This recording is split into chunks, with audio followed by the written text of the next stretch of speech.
ನಗರದ ಪತ್ರಿಕಾ ಭವನದಲ್ಲಿ ಕರೆದ ಪತ್ರಿಕಾಗೋಷ್ಠಿಯನ್ನು ಉದ್ದೇಶಿಸಿ ಮಾತನಾಡಿ, ನಗರದಲ್ಲಿ ವಿವಿಧ ವರ್ಗದ ಅಲೆಮಾರಿ ಸಮುದಾಯದವರು ವಾಸಿಸುತ್ತಿದ್ದು, ನಿವೇಶನ ರಹಿತ ನಿರ್ಗತಿಕರಿಗೆ ಮಹಾನಗರ ಪಾಲಿಕೆಯ ವ್ಯಾಪ್ತಿಯಲ್ಲಿ 10 ಎಕರೆ ಜಮೀನನ್ನು ಕಾಯ್ದಿರಿಸಬೇಕು.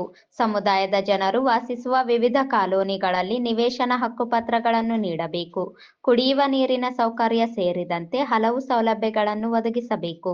ಅಲ್ಲದೆ, ಕ್ರೈಸ್ತ ವತಿಯಿಂದ 6ನೇ ತರಗತಿ ಮಕ್ಕಳಿಗೆ ವಸತಿ ಶಾಲೆಗಳ ಪ್ರವೇಶಕ್ಕೆ ಹೆಚ್ಚು ಅರ್ಜಿ ಬಂದಿರುವ ಕಾರಣಕ್ಕೆ ಜಿಲ್ಲೆಯಲ್ಲಿ ಒಂದು ಅಲೆಮಾರಿ ಮೊರ್ಜರಿ ದೇಸಾಯಿ ಶಾಲೆಯನ್ನು ಪ್ರಾರಂಭಿಸಬೇಕು ಹಾಗೂ ಧಾರ್ಮಿಕ ಇಲಾಖೆಯಿಂದ ಪ್ರಾರಂಭಿಸಿರುವ ಅಂಬೇಡ್ಕರ್ ಕಾರ್ಮಿಕ ಹಸ್ತ ಯೋಜನೆಯನ್ನು ಹೆಚ್ಚು ಪ್ರಚಾರ ಮಾಡಬೇಕು ಎಂದು ಕೋರಿದರು.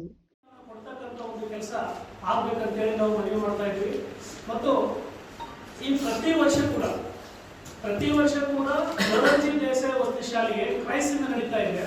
ಮೊರಾರ್ಜಿ ಶಾಲೆ ಪ್ರತಿ ವರ್ಷ ಕೂಡ ಅಗತ್ಯಕ್ಕಿಂತ ಹೆಚ್ಚು ಅರ್ಜಿಗಳು ಬರ್ತಿರೋದ್ರಿಂದ ಈ ಒಂದು ರಾಯಚೂರು ಕಲ್ಯಾಣ ಕರ್ನಾಟಕ ವಿಭಾಗದಲ್ಲಿ ಅತಿ ಹೆಚ್ಚು ಅಲೆಮಾರಿಗಳು ಇರೋದ್ರಿಂದ, ಅದು ರಾಯಚೂರಲ್ಲಿ ಅತಿ ಹೆಚ್ಚು ಅಲೆಮಾರಿಗಳು ಇರೋದ್ರಿಂದ ಈ ಒಂದು ಅಲೆಮಾರಿ ಮೊರಾರ್ಜಿ ದೇಸಾಯಿ ವಸತಿ ಶಾಲೆಯನ್ನ ಮಂಜೂರು ಮಾಡಲಿಕ್ಕೆ ಮನೆ ಜಿಲ್ಲಾಧಿಕಾರಿಗಳವರಿಗೆ ನಾವು ಗಮನಕ್ಕೆ ತರ್ತಾ ಇದ್ವಿ.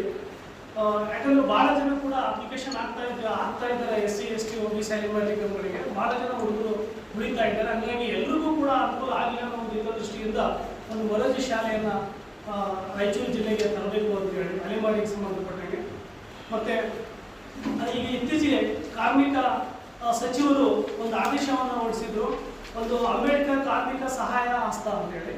ಅದರಲ್ಲಿ ಕೆಲವು ಯೋಜನೆ ಅಸಂಘಟಿತ ಕಾರ್ಮಿಕ ಸಾಮಾಜಿಕ ಭದ್ರತಾ ಮಂಡಳಿಯಿಂದ ಯೋಜನೆ 20 ಅಸಂಘಟಿತ ಮತ್ತು ಈ ಸಂದರ್ಭದಲ್ಲಿ ಅಧ್ಯಕ್ಷರಾದ ಈರಣ್ಣ ಯಾದವ್, ಮುಖಂಡರಾದ ಬಿ ಹರೀಶ್, ರಂಗನಾಥ್, ವೆಂಕಟಸ್ವಾಮಿ, ಶಿವರಾಜ್, ಈರಣ್ಣ ಮೇಧಾ ಸೇರಿದಂತೆ ಇನ್ನಿತರರು ಉಪಸ್ಥಿತರಿದ್ದರು.